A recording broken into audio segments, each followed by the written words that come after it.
അജയന്റെ രണ്ടാം മോഷണം. ARM, the second theft of Ajayan, അല്ലെങ്കിൽ അജയൻ സെക്കൻഡ് തെഫ്റ്റ് എന്നൊക്കെയാണ് പറയുന്നത്. സിനിമ നാളെ റിലീസ് ആവുകയാണ്. അപ്പോൾ വളരെയധികം പ്രതീക്ഷയോടെ കാത്തിരിക്കുന്ന സിനിമയാണ്. കാരണം 2Dയിലാണ് സിനിമ ഷൂട്ട് ചെയ്തിരിക്കുന്നത്. അത് 3Dയിലേക്ക് കൺവേർട്ട് ചെയ്യാണ് ചെയ്തിട്ടുള്ളത്. അപ്പോൾ 3D ഡയമെൻഷനിൽ 3 ഡയമെൻഷനിൽ നമുക്ക് ഈ സംഭവം കാണാം. പിന്നെ ഇന്റർവ്യൂസിൽ തന്നെ ടോവിനൊക്കെ പറയുന്നുണ്ടായിരുന്നു, അതായത് 3Dയിൽ കാണുക എന്ന് പറയുമ്പോൾ മറ്റുള്ള സിനിമകളിലെ പോലെ തീ തെറിക്കുന്നതും കണ്ണിലേക്ക് കുത്തി വരുന്നതും അതിനൊക്കെ അപ്പുറത്തേക്ക് ഈ ജ്യോതിക്കാവ് എന്ന് പറയുന്ന സ്ഥലമാണല്ലോ അവര് സെറ്റ് ഇട്ടിരിക്കുന്നത്. അപ്പൊ ആ ഒരു സ്ഥലമാണ് അവർ എസ്റ്റാബ്ലിഷ് ചെയ്ത് അവിടുത്തെ പല കാര്യങ്ങളൊക്കെയാണ് നമ്മളെ കാണിക്കുന്നത്.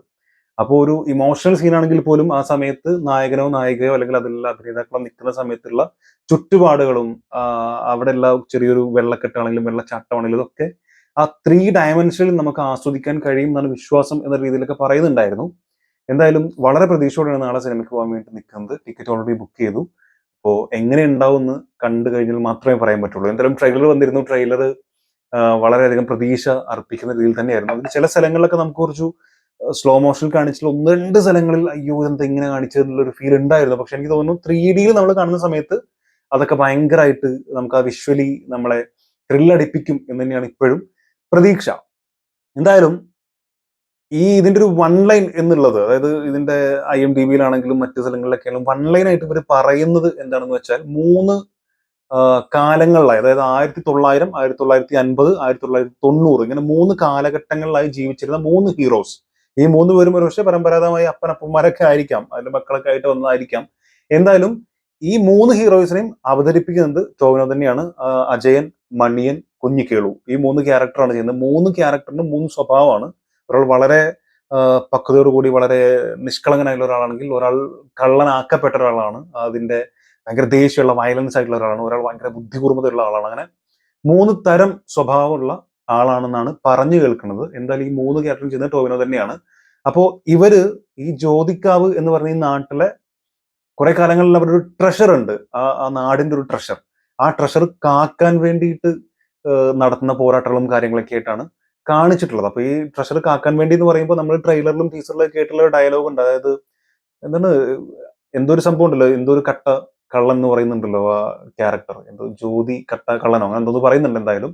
അപ്പൊ അങ്ങനെ കള്ളനാക്കപ്പെട്ട ഒരാളാണ്. അത് ട്രെയിലർ കാണുമ്പോൾ തന്നെ നമുക്ക് ഏകദേശം മനസ്സിലാവും. അവിടെ പെട്ടുപോകുന്നതും അതിലെ ടോവിനോട് ഒരു ക്യാരക്ടർ പറയുന്ന ഒരു ഡയലോഗ് ഒക്കെ ഉണ്ട്. അതായത് നാളെ നേരം വെളുക്കുമ്പോൾ ഞാൻ കള്ളനായി മുദ്ര കുത്തപ്പെടും എന്നൊക്കെ രീതിയിൽ സംസാരിക്കുന്നുണ്ട്. അപ്പൊ അവിടെ അമ്പലത്തിന്റെ ഉള്ളിൽ നടയിലെ ഉള്ളിൽ കുടുങ്ങി പോവുകയോ അങ്ങനെയൊക്കെ കുറെ കാര്യങ്ങളൊക്കെ ഉണ്ടാവാം. അപ്പൊ നമ്മൾ കാണുമ്പോൾ അങ്ങനെയൊക്കെയാണ് തോന്നുന്നത്. പക്ഷെ ട്രെയിലർ കണ്ടിട്ടോ ടീസർ കണ്ടോ സിനിമ ഇതായിരിക്കും നമുക്ക് പറയാൻ പറ്റില്ല. പക്ഷെ ഏകദേശം എന്താ പറയാ, ഒരു ഭയങ്കര അഡ്വഞ്ചർ മൂവി തന്നെയാണ്. അത് ഇവർ തന്നെ ഇതിൽ പറഞ്ഞിട്ടുണ്ട്.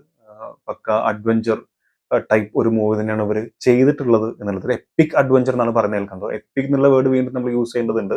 കാരണം അത്തരത്തിലുള്ള സിനിമകൾ വരുമ്പോൾ എപ്പിക് അല്ലെങ്കിൽ ബ്രഹ്മാണ്ഡം എന്ന് നമുക്ക് ഫീൽ ചെയ്യണമെങ്കിൽ തിരക്കഥ കൊണ്ടും അഭിനയം കൊണ്ടും അതിനേക്കാളൊക്കെ ഉപരി വിഷ്വലി ആ ഒരു വലിപ്പം നമുക്ക് ഭയങ്കരമായിട്ട് ഫീൽ ചെയ്യണം. അതായത് നമ്മളിപ്പോൾ ലൂസിഫറിലോ എംബ്രാനിലോ കണ്ട പോലെ മാത്രമല്ല, ഈ ഹിസ്റ്റോറിക് ആയിട്ടുള്ള ചില സിനിമകൾ പറയുന്ന സമയത്ത് ഏതെങ്കിലും ഒരു ഗ്രാമം, ആ ഗ്രാമത്തിൽ നടക്കുന്ന എന്താ പറയാ കുറച്ച് മിസ്റ്റീരിയസ് ആയിട്ടുള്ള കാര്യങ്ങൾ, അവിടുത്തെ ഈ പറഞ്ഞ പോലെ ഒരു ട്രഷർ കാക്കുന്നൊക്കെ പറയുമ്പോൾ അവിടുത്തെ ചില വിശ്വാസങ്ങൾ, അവിടെ ചില ആളുകളുടെ ചില ഇപ്പൊ ഇതിലൊക്കെ ഭയങ്കര സൂപ്പർ പവർ ഉള്ള ആളായിട്ട് കാണിക്കുന്നുണ്ട്.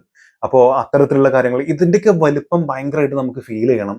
എസ്പെഷ്യലി 3Dയിലും കൂടി ആണെങ്കിൽ ആ 3D ഫോർമാറ്റ് ഭയങ്കരമായിട്ട് നമുക്ക് എന്താ പറയുക കൺവിൻസിങ് ആയിരിക്കണം. അപ്പോൾ ഇങ്ങനെ എല്ലാ ഫോർമുലകളും ഒരുമിച്ച് കൂടുമ്പോൾ മാത്രമേ നമുക്ക് എപ്പിക് എന്ന് പറയാൻ പറ്റുള്ളൂ. ഇവിടെ ഈവൻ നിങ്ങളൊന്ന് ഗൂഗിൾ ചെയ്തു നോക്കിയാൽ പോലും it's an EPIC adventure movie എന്നുള്ളതാണ് അവര് കൊടുത്തിട്ടുള്ളത്, ആ ഒരു സമ്മറിയിൽ കൊടുത്തിട്ടുള്ളത്.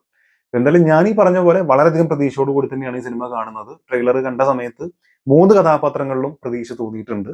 ഒരാൾ ഭയങ്കര വീരനായിട്ടുള്ള ഒരു ക്യാരക്ടറും, ഒരാൾ കള്ളനായിട്ടുള്ള മുടിയൊക്കെ ചുണ്ടിട്ടുള്ള ആ ക്യാരക്ടറിന്റെ ഡയലോഗ് ഡെലിവറി ഒക്കെ ഭയങ്കര രസമായിട്ട് എനിക്ക് ഫീൽ ചെയ്തത്. കാരണം ഇതുവരെ ടോവിനോ ചെയ്തിട്ടില്ലാത്ത രീതിയിലുള്ള ഒരു മേക്ക് ഓവറും അതിനേക്കാൾ ഉപരി സംസാരത്തിലും ആറ്റിറ്റ്യൂഡിലും ഒക്കെ ഒരു ഡിഫറൻസ് കൊണ്ടുവന്നിട്ടുണ്ട് എന്ന് ഞാൻ ഫീൽ ചെയ്യുന്നുണ്ട്. അതുപോലെ ഒരു നായികയായിട്ടുള്ള ഒരു സോങ് ഒക്കെ വന്നിരുന്നല്ലോ, പ്രണയിക്കുന്ന കാമുകന്റെ ഭാവമുള്ള ഒരാൾ.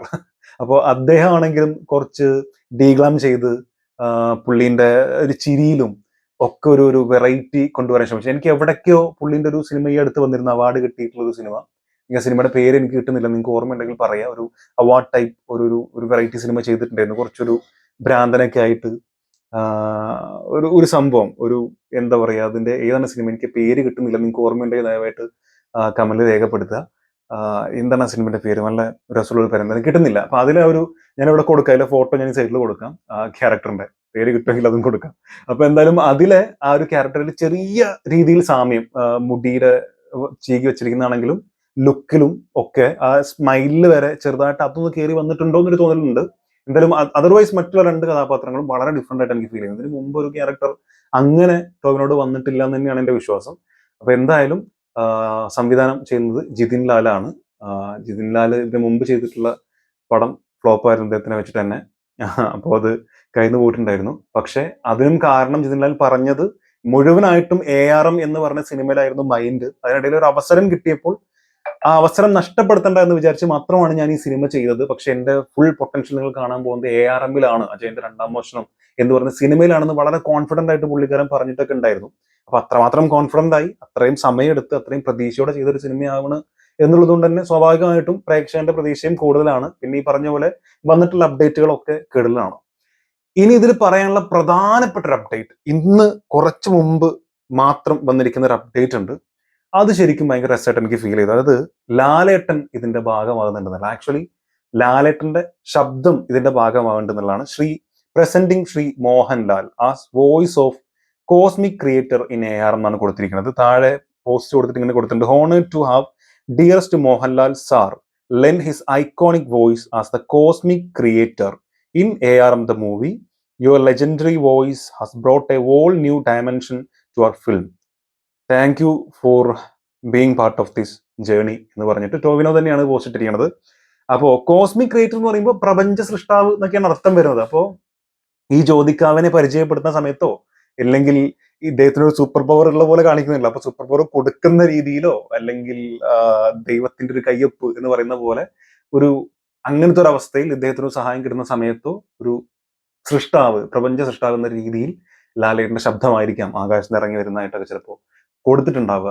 അപ്പോ അതൊരു ത്രില്ലിംഗ് ആയിട്ടാണ് എനിക്ക് ഫീൽ ചെയ്യുന്നത്. കാരണം മമ്മൂക്കയും ലാലേട്ടനൊക്കെ ഇത്തരത്തിൽ വോയിസ് കൊടുക്കുമ്പോൾ അതിന് വല്ലാത്തൊരു ഡെപ്ത് ഫീൽ ചെയ്യാറുണ്ട് എപ്പോഴും. ആ ക്യാരക്ടർ ഇങ്ങനെ ശബ്ദമായി മാത്രം വരുമ്പോഴാണെങ്കിലും അത് വല്ലാത്തൊരു ഫീൽ എപ്പോഴും കിട്ടാറുണ്ട്.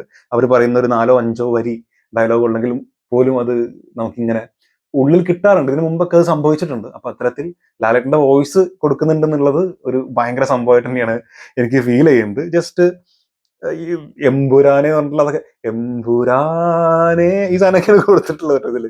ഞാൻ വേറെ എന്തെങ്കിലും പാട്ട് വരുന്നു വിചാരിച്ചു, ഒന്നുമില്ല. ആൻഡ് 2 days to go എന്ന് പറഞ്ഞിട്ട് ഇതിന് മുമ്പ് വന്നിട്ടുള്ള ഒരു പോസ്റ്റർ ഉണ്ട്. എനിക്ക് പേഴ്സണലി ഭയങ്കരമായിട്ട് ഇഷ്ടപ്പെട്ടുള്ള ഒരു പോസ്റ്റർ ആയിരുന്നു. എന്താ പറയാ, അത് ഭയങ്കര ഫീൽ ചെയ്യും. എനിക്ക് 2 എന്ന് കൊടുത്തിരിക്കുന്നത് തീ കൊണ്ട് ഇങ്ങനെ വരച്ച പോലെയാണ് കൊടുത്തിരിക്കുന്നത്. ജസ്റ്റ് എന്താ പറയുക, ഉറുമി ചുറ്റുമ്പോൾ വരുന്ന ടൈപ്പ് ഒരു സാധനം, അല്ലെങ്കിൽ ചാട്ട കൊണ്ട് ചുറ്റുമ്പോൾ വരുന്ന സാധനം. ആൻഡ് അവിടെ ഫുൾ തീപ്പൊരി കൊടുത്തിട്ട് ഭയങ്കര കളർഫുൾ ആയിട്ടൊരു സംഭവം എനിക്ക് ഫീൽ ചെയ്തു. ടൊവിനോയുടെ ലുക്ക് ആണെങ്കിലും ഈ ലുക്കാണ് ഞാൻ പറയുന്നത്, ഇതാണ് കള്ളനായിട്ട് വരുന്ന ലുക്ക് എന്നാണ് എനിക്ക് തോന്നുന്നത്. കാരണം ട്രെയിലർ കണ്ടിടത്തോളം ഈ ലുക്കാണ് ഭയങ്കര വയലന്റ് ആയിട്ടുള്ള ഒരു ക്യാരക്ടർ. അപ്പൊ ഇദ്ദേഹം എന്തൊക്കെയോ കുറച്ച് ഡയലോഗ് പറയുന്നുണ്ട്, വളരെ ഡിഫറെന്റ് ആയിട്ടുള്ള ഒരു സ്ലാങ്ങിൽ ഡയലോഗ് പറയുന്നതൊക്കെ ഉണ്ട്. ഭയങ്കര പ്രതീക്ഷ അർപ്പിക്കുന്ന സംഭവമായിരുന്നു. അപ്പോ ഈ ഫോട്ടോ എനിക്ക് പേഴ്സണലി ഭയങ്കര ഇഷ്ടമായി, അതുകൊണ്ട് ഞാൻ ഇവിടെ ജസ്റ്റ് വെച്ചത് കേട്ടോ. ആൻഡ് ഇതിലെ ഏറ്റവും വലിയ പ്രതീക്ഷ എന്ന് പറയുന്നത് ഈ പറഞ്ഞ പോലെ ഇതിന്റെ ട്രെയിലറിലും ടീസറിലും മറ്റു ഫോട്ടോയിലും കണ്ടിട്ടുള്ള ക്വാളിറ്റി തന്നെയാണ്.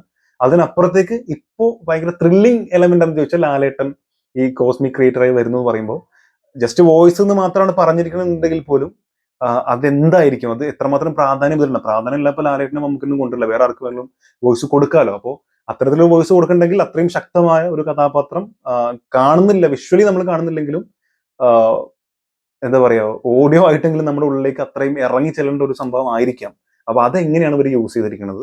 കോസ്മിക് ക്രിയേറ്റർ എന്ന് പറയുമ്പോൾ പ്രപഞ്ച സൃഷ്ടാവായിട്ടൊക്കെ വരിക എന്ന് പറയുമ്പോൾ അപ്പൊ ഏത് രീതിയിലായിരിക്കും ഇതിന്റെ സൂപ്പർ പവറും കാര്യങ്ങളൊക്കെ വന്നിട്ടുണ്ടാവുക എന്നൊക്കെയുള്ള പലതരം ചിന്തകൾ തലൻ്റെ കൂടെ ഇങ്ങനെ പോകുന്നുണ്ട്. എന്തായാലും നാളെ ഇത്രയും ചിന്തകൾ കൊണ്ടാണ് സിനിമ കാണാൻ പോകുന്നത്. ഒരുപാട് പ്രതീക്ഷ വെച്ചിട്ട് അങ്ങനെ പോവുമല്ല, എന്താണ് അവർ തരുന്നത് അത് എത്രമാത്രം എൻജോയ് ചെയ്യാൻ പറ്റുമോ അത്രയും എൻജോയ് ചെയ്യുക എന്നുള്ള മൈൻഡിൽ തന്നെയാണ് പോകുന്നത്. ബാക്കി അതിന്റെ റിവ്യൂ കാര്യങ്ങളായിട്ട് തീർച്ചയായിട്ടും നമ്മൾ ചാനലിൽ വരുന്നതായിരിക്കും.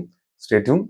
വീഡിയോ ഇഷ്ടപ്പെട്ടെങ്കിൽ സബ്സ്ക്രൈബ്, സപ്പോർട്ട് ചെയ്യുക, ലൈക്ക് ചെയ്യുക, ഷെയർ ചെയ്യുക. ആൻഡ് ഏറെ മാത്രമല്ല, കിഷ്കിന്ധാകാന്ഡം അതുപോലെ നമുക്ക് വരുന്നത് ഒമറിലൊരു വലിയ കമ്പാക്ക് ആയിരിക്കും എന്ന് പറഞ്ഞ് വരുന്ന ഒരു സിനിമയുണ്ട്, നമ്മുടെ ബാഡ് ബോയ്സ്. അതിൽ ബാബു ആന്റണി, അതുപോലെ നമ്മുടെ റഹ്മാനിക്ക എന്ത് ഭംഗിയാണ് അതിൽ, ഭയങ്കര രസമായിട്ട് ഫീൽ ചെയ്തിട്ടുണ്ടായിരുന്നു. അപ്പോ പിന്നെ വേറൊരു സിനിമ കൂടെ ഉണ്ട്, സിനിമയുടെ പേരും കിട്ടുന്നില്ല, അറിയുന്നത് ഈ പറഞ്ഞ പോലെ കമന്റിൽ താഴെ രേഖപ്പെടുത്താൻ ശ്രമിക്കുക. ഈ 4 സിനിമകളിൽ നിങ്ങൾ പ്രതീക്ഷയോടെ കാത്തിരിക്കുന്ന സിനിമ ഏതാണെന്നുള്ളത് മറക്കാതെ കമന്റ് രേഖപ്പെടുത്തുക. നാളെ എന്തായാലും കിഷ്കിന്താകാന്ഡവും അതുപോലെ തന്നെ ഈ ARM ആണ് റിലീസ്. മറ്റന്നാളെയാണ് ബാഡ് ബോയ്സും അതിന്റെ കൂടെ ഞാൻ പറഞ്ഞ ആ സിനിമ. ഓ യെസ്, കൊണ്ടൽ. അതാണ് ആ സിനിമ. അപ്പോൾ ഇതിൽ ഏറ്റവും കൂടുതൽ പ്രതീക്ഷ നിങ്ങൾ കാത്തിരിക്കുന്ന സിനിമ കമന്റ് രേഖപ്പെടുത്തും.